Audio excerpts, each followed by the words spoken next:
Now, the last week, we had the year 2006 summer retreat. And we didn't have it at Hansan, but we had it at the Mother Church. The reason is because if we have personal costs and we have bus fees, it takes about $300 at the very least for one family, and then you have to go out sightseeing, and it could really add up to $1,000. And altogether, it's about $500,000, about approximately. Just on the visible level of things, it's $500,000 for the whole church to go to that retreat at Hansan. And so, now we have the Yeoju prayer retreat that we're focusing on. Now, a lot of times when you look at things once or twice, you get sick of it. But even though it'll take some money to fix this place up, we're just so thankful, and it's a place of prayer that it needs to become. And it's not big or it's not too small, and it's a good place, and where we could fit 7,000 or 8,000 people, and we don't have to give taxes for this retreat. And so I really like this Yeoju prayer retreat, and we really needed to grab a hold of it. I received a report, and those people who had money didn't give offering. Only the poor people gave offering. Now, I say this in front of God: don't get loans from the bank. And don't get indebted into cards or Visa cards. You don't have to go that far. The family suffering is the same as the church is suffering. And people receive loans, and there's a lot of interest in those kind of things. And God is not pleased with those kind of things. I am the senior pastor who's taking responsibility for everybody. So I ask this favor in the name of the Lord. Just pray if you cannot give offering.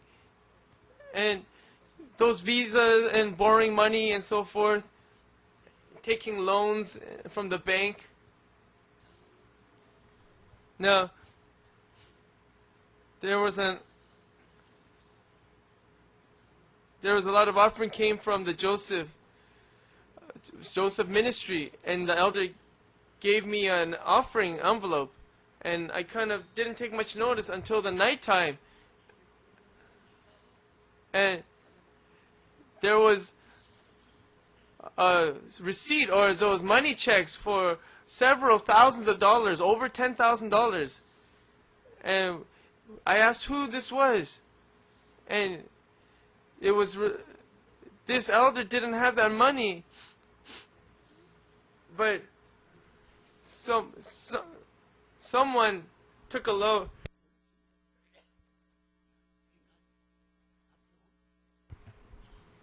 And so, whether it's taking loans or using your Visa, please do not do that. The interest really grows up really high. Now, in your life of faith, you become scarred as well. And so, as a senior pastor of Pyeonggang Church, because I love you, and I'm asking you and telling you that God is not pleased with that kind of suffering. So please pray. And if you have money, please participate. How could you not even give offering and then say, oh, receive grace from the retreat and let's take part? Is this a personal thing? This is for you, those people who are giving the offerings. Now, we weren't able to give the last payment, but we have some time left. And I said this in the last retreat time, but we're taking out dung, digging them out. And in one tank, there's 24 tanks or 24 trucks full of that dung. And they didn't clean it for 20 or 25 years. And I told him to clean it all out and wash it out. And so we dug it out. And then I was going to go in. But the pastor said, don't go in. And so one pastor and some deacons went in there. And they looked inside. And there was actually a hole in that tank. In the tanks for the urine and for the dung. And they cleaned it out. And we cleaned out 3 of those places. And after the worship, we're going to go again to the Yeoju prayer retreat. And in the Bible, it records this kind of thing as well. That in the construction of the temple, they didn't make bathrooms. And you can't have any smell in the temple. Now, if you drink good water, you could get rid of cancer. And now there's a big tank in there, a water tank. But when the water comes, it collects the water, and there's so many germs and bacteria there. So we're not going to use that. And we're going to make clean it out. And we're going to make new water tanks where we could drink water. And we're going to have 50-meter pipes and 100-meter pipes.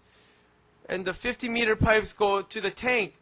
And the 100-meter pipes are actually leading to the water source. Now, there's new pipes that have discovered. And 3 tanks can go over this special pipe and it won't even crack. It's a new discovery and invention that they made. It's a special material. It's so great. And steel or those kind of things, it's not expensive as them. In fact, it's half the price. It doesn't rust. It's so good. If you go now, you have to turn on the water for 20 minutes. And there's like red water that comes out. After that, you keep turning it on. And there's just very bad, foul smell from the water. So we're going to take apart all of the bathrooms and just remodel the place. And I asked, even if we fix the main sanctuary, it's going to cost about $700,000 to $1 million. We don't need to hold back on this. We need to refurnish all of the bathrooms. And it's about 2 kilometers worth of pipeline. And in the beginning, the water didn't come out, but we prayed. We were trying to look for digging wells. And the water didn't come out. And so I told them to dig wells in a different area, dig for water. And there's different wells that we're trying to dig, and different depth and different pressure.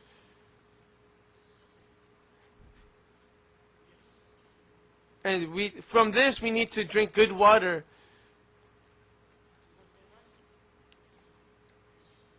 Now, in 2 places, we can see that in the building, we saw that the rain comes and it leaks into the house. And they needed to coat the ceiling at least every 5 years, but they didn't do that. And the rains become so heavy, and the winds blow it. And when you go into the sauna, you sweat. And that's how the ceilings are.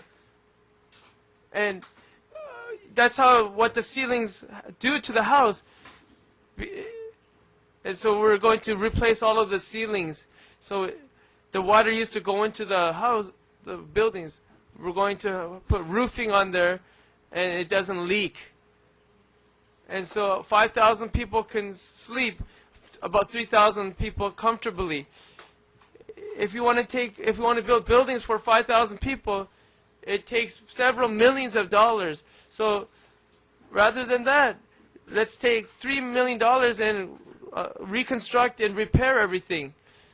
So I'll take responsibility. And so the construction workers, they rip off the people. They say that it's so and so much money, and they take some of that money and take it for themselves. They take a cut. And they take a lot of money from that. So we're going to reconstruct it. I'm watching them from the morning until all day, and so that they don't cheat or rip us off. So we need to end those repairs. And until the end of the world, we don't need to repair it, and we want to keep it clean. The pastors for 3 days, and we took everybody, and right now, all of the rocks and so forth, we cut the rocks, and there are the elders and elders there from their church. They've never seen people work like this, and I was there at this prayer retreat, was sleeping and crying, but now it's really joyful and laughing. And so please know about that. Those people who have money, please give offering. And I am asking like I'm thirsty for a drink of water. Please don't turn away from me. How great is that? And the Sunday school students can use it. They gave offering, and I'm thankful for that.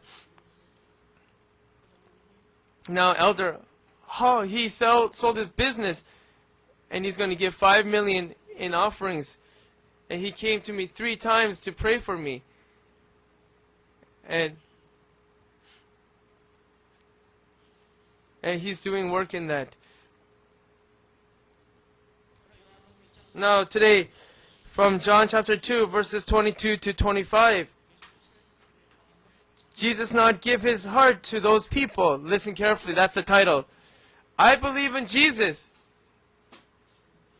Now, just to make you understand, Jesus does not acknowledge that I'm believing in Jesus. Now, if Jesus was a man, he might acknowledge that. But Jesus is God. And he knows all of the hearts of man, the depths of man. And he sees them, and he's just seeing them, and he knows their hearts. They're just believing outwardly. He's saying, those people look like they're believing, but he does not give their hearts to them. And people are just outward, just skin. They're just believing outwardly. And he's saying, I don't believe in you. I'm not putting my trust in you, he's saying. And if he said that to you, wouldn't you faint and just be shocked? You said you believed until now. But Jesus said, hey, I don't believe in you. I don't trust in you. And why don't you trust me? Jesus is saying, I've seen your heart. I want to read this in the general translation. Verse 23. Now when he was in Jerusalem at the Passover during the feast, many believed in his name, beholding the signs and miracles that he was doing. And many people believed in him. However, Jesus did not entrust himself to them or give his heart, because he knew the people too well, all too well, and he did not need to receive any kind of witness or testimony from anyone else. For he himself knew the depths or the hearts of all men. Jesus knew, he just examines and knows specifically of the hearts of man. In our main passage, our prophets prophesied. And, oh, you love the church, you came out to morning prayer.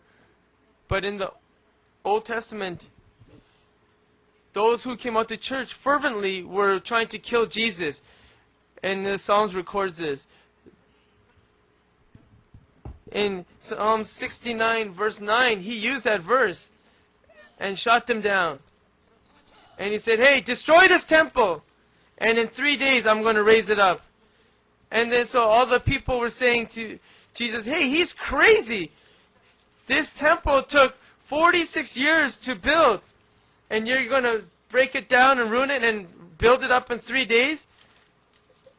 And when we look at the main passage, in verse 21, he was speaking of the temple of his body, but the people didn't understand him.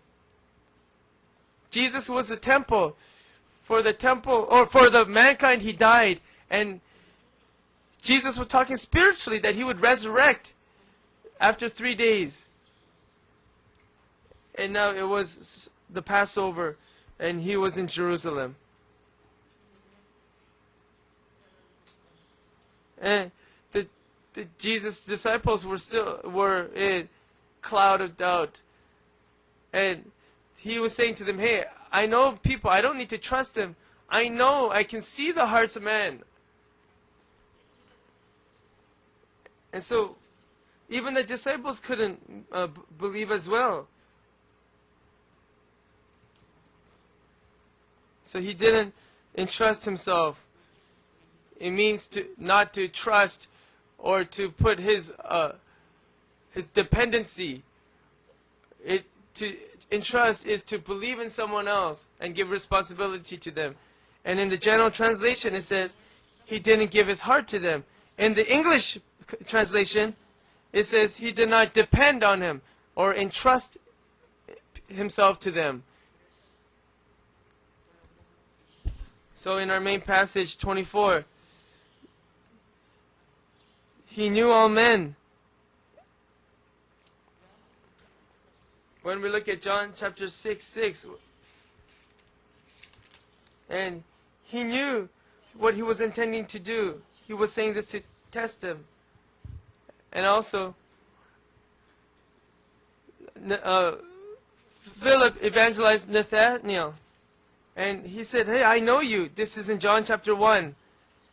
And when you were praying under the fig tree, I saw you. And he was just so shocked and amazed at that. This is John chapter 1, verse 43 and the following. You were praying at the fig tree, under the fig tree. I saw you do that.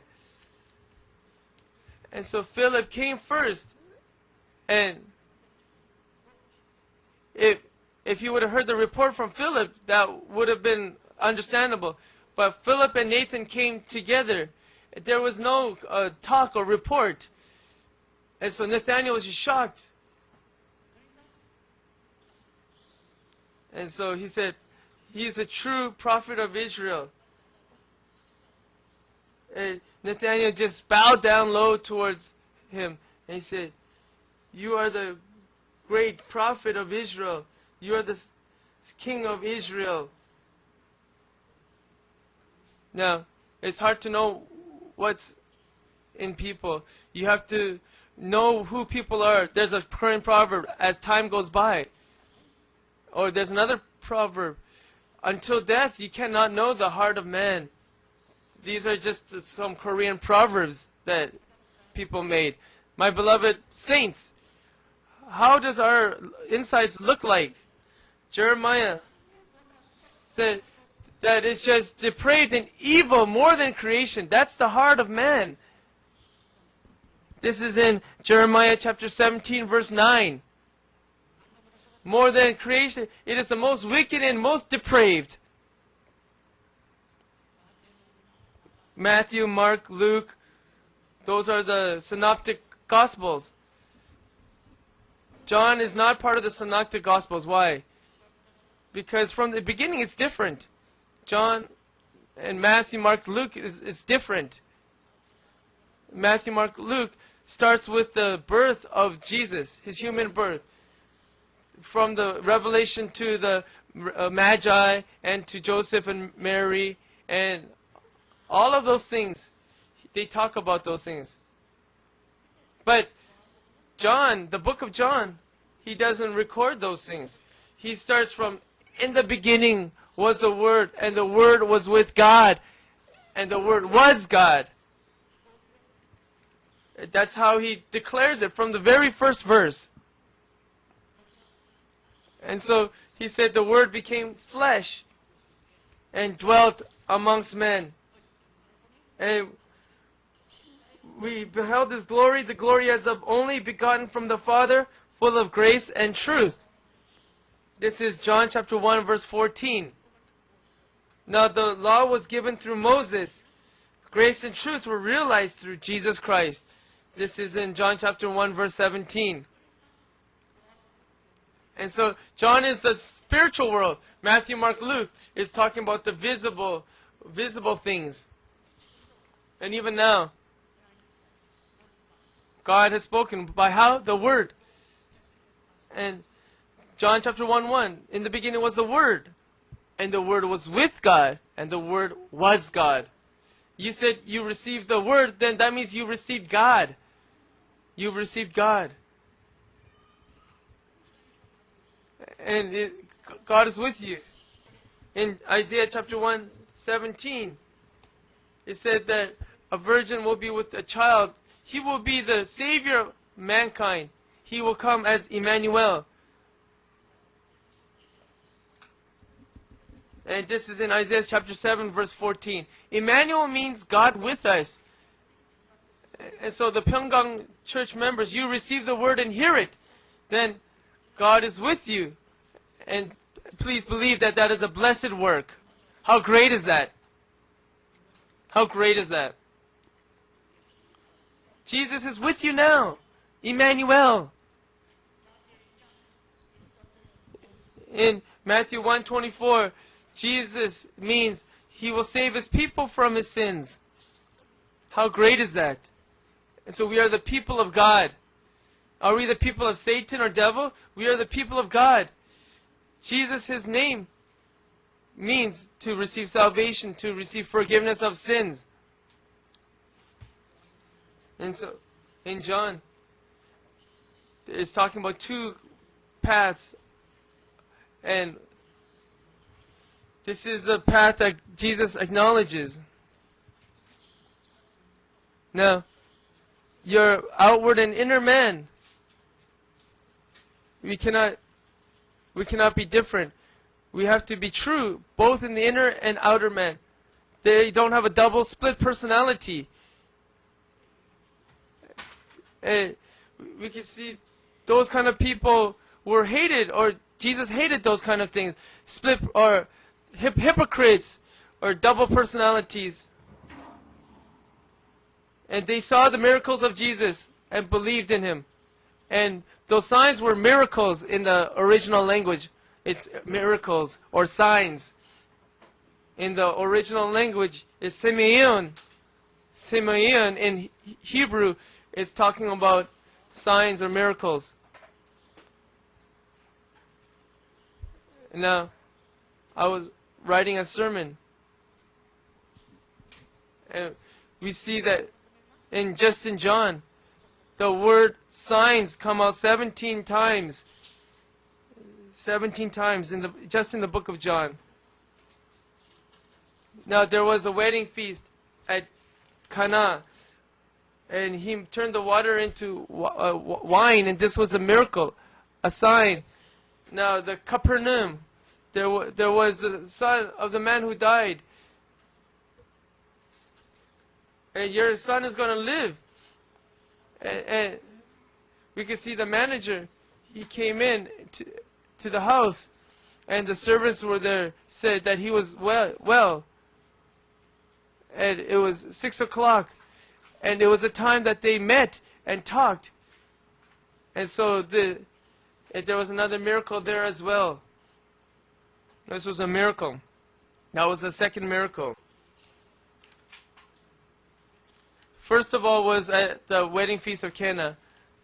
And then the second healing was the miracle of the boy coming to life.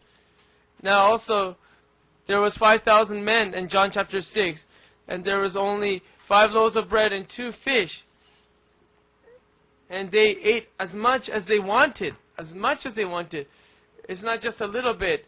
Even if you could want to eat 5, they gave according to as much as they wanted. And there was 2 baskets full left of crumbs.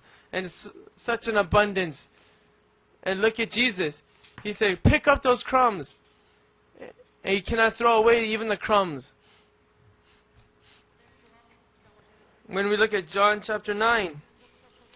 And he was born blind. Even from the womb, he was a blind. He couldn't open his eyes. And so the disciples were asking, was it his sin or his parents' sin? And Jesus said, it's not his sin or the parents' sin, but it was for the glory of God. There is a work for him to do. And he healed him.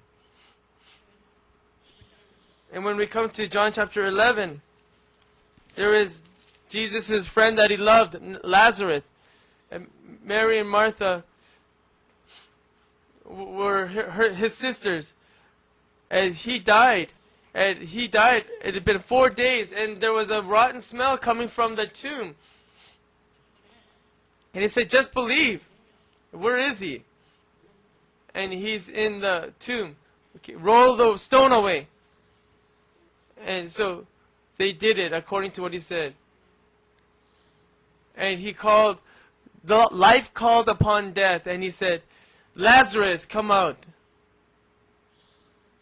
And so if people die in Israel, they wrap them up with wraps. And they just wrap, like a mummy, they wrap them up. You can't see their eyes. It's all just totally wrapped.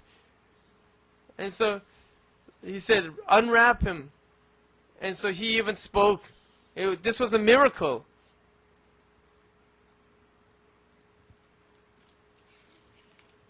And people saw the miracles and they believed in Jesus. But Jesus is not trusting them. Even though they said, I believe. But he didn't entrust them. He didn't even talk to them. Even though they said, I believe. This is so mind-boggling. Now, in our surroundings, people like, those miracles, they say they're going to believe. If I see a miracle,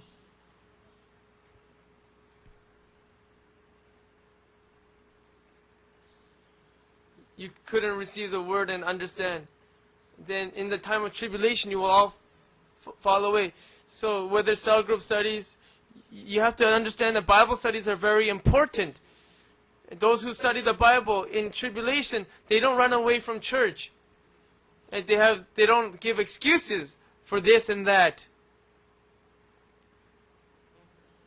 More than anything, what is the greatest miracle? It is the Word of God. Lazarus, you don't know about the spiritual world, and they only knew about the man raising up to life. When we look at Matthew chapter 7, verse 28, 29, many people, the pastors and theologians, they don't have the word. But in Jesus' word, it has power and authority. And so that was the miracle of all miracles. That is the word. That is the greatest miracle of all miracles. We have to receive the word and live. And he called out, Tabitha, young man. And he called Lazarus through the word.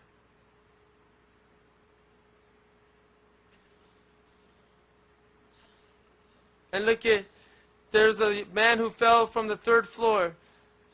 And look at how he was raised to life as well through the word. And more than anything, it's powerful.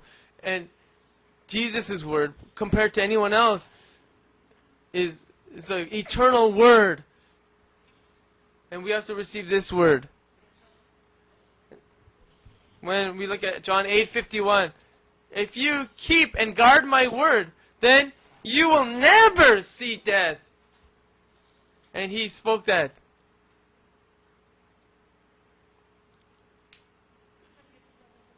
And so, if they follow Jesus, hey, they don't have to worry about eating anymore. And Jesus was just hurt and crying. They need to believe the word. They didn't believe the word. but they saw the conclusion of the word, which is the miracle. And they saw that. And they said, oh, there was a miracle. And 5,000 people, only men, were fed. And there were more left over. 20,000 people altogether. It took away the word in the equation. And do you think he would trust in them? Even though they say believe, they'll just run away in the tribulation. Now, look at the disciples. How much love they received from the Lord. When we look at John 13:1, He loved them until the very end. And those love that He gave was the disciples. And when the tribulation of the cross came, they all ran away. Yeah, I don't know Jesus. Look at Jesus. He swore. He said, even if everyone denies you, I will never deny you. And even if they all fall away, I will follow you until the very end. Hey, Simon of Barjona, don't say that. Tonight, before the rooster crows, you will deny me 3 times. Hey, why are you saying that kind of word? Hey, I left all my family and my children. I'm following you. Hey, don't you know my heart? I'm going to go to the place of death with you. I'm never going to deny you. And he swore that. And look at how he backed away. He said, hey, forget everything. Let's just go fishing. And so they went fishing with him. And he was going to die on the cross in the Garden of Gethsemane. And he thought he was going to do a miracle, but he didn't do a miracle. And look at how the people just ran away.